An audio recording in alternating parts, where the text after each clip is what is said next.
Здравейте! Сега ще ти покажа един странен фокус карта. Така, тук има една от стена Tally Hole синьо, както виждате. Отваряме го.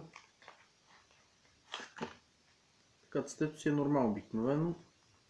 И ще го размешам.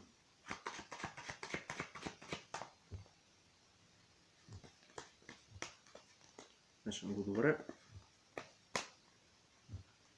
Дори сега ще направя мешане, което карта влиза една в друга. Защото понякога отнема малко време. Не и този път. Така, както виждате, картите влизат една в друга.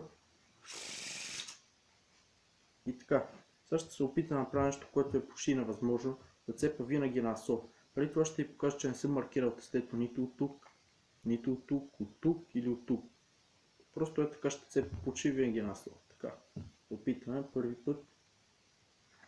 Както виждате, цепих на асо. Така, втори път. Цепих пак на асо. И втория път. Така, още веднъж.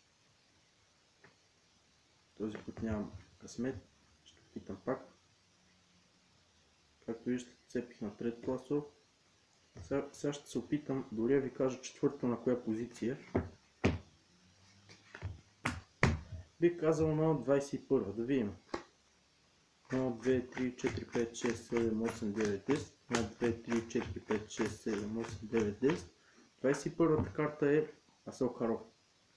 Надявам се ви е харесал фокусът и чао!